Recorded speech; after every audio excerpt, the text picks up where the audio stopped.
Cyberpunk 2077 will be brought to you in part by Crunch. Yesterday, Bloomberg reported that CD Projekt Red will be mandating 6-day work weeks until Cyberpunk 2077's release date on November 19th of this year. This is in direct contradiction to the developer's previous pledge that it would not be forcing overtime. Today, studio head Adam Badowski confirmed that report, while also attempting to point out that those who are working unforeseen overtime will be, in his words, well compensated.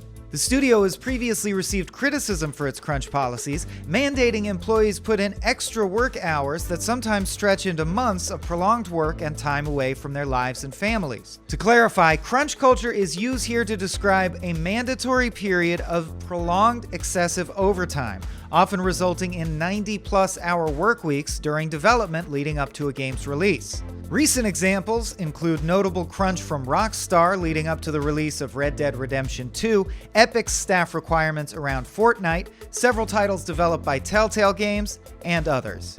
Crunch has been an industry problem for decades and led to major investigations and multi-million-dollar lawsuits over adequate overtime pay and attributed health issues. In fact, during EA's development of Anthem, many employees were put on stress leave due to the overwhelming working conditions. Speaking to Kotaku, a developer at BioWare said, quote, "I actually cannot count the number of stress casualties we had on Mass Effect, Andromeda, and Anthem." Which brings us back to Cyberpunk. In an interview with Kotaku last year, CDPR's co-chief executive officer, Marcin Owinski, tried to step away from these issues, saying he was committed to CDPR's non-mandatory overtime requirements after implementing brutal overtime requirements during the development of The Witcher 3. Owinski clarified, saying, quote, "We're trying to make it realistic and not make it a ginormous burden on the team. Why we've been making this public commitment is because we really care about the people that are making this game.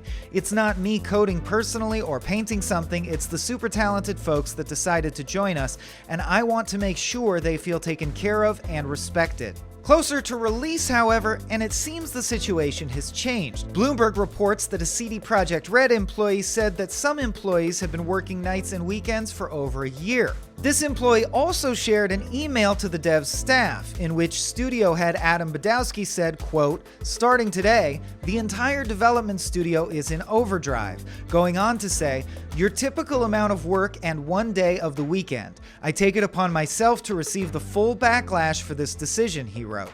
"I know this is in direct opposition to what we've said about crunch. It's also in direct opposition to what I personally grew to believe a while back, that crunch should never be the answer.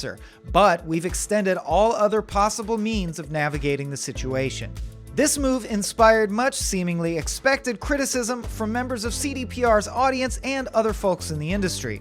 So much so that Badowski took to Twitter with a public statement, saying, quote, "The last 6 weeks are our final sprint on a project we've all spent much of our lives on, something we care for deeply.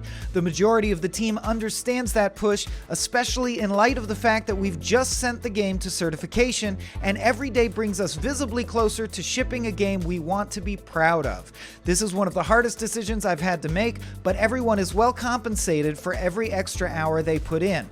And like in recent years, 10% of the annual profit our company generates in 2020 will be split directly among the team."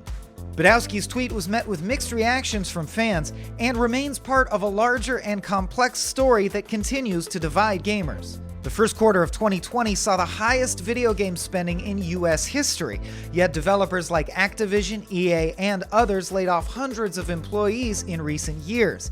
In such a demanding and volatile sector, the toll can weigh heavy upon devs across the board. And as the price, complexity, expectations around, and popularity of video games all continue to rise, developers can find themselves struggling to keep up with market demands. What do you think about crunch and the long-term impact it can have on developers? Let us know, and for more continuing coverage on the important topics that shape your favorite games, keep it locked to IGN. One part, the delicate balance topples. Here in the Aldecaldos, it all stays in the family. Classic dilemma. What comes first, family or the outside world? This family will go to hell and back.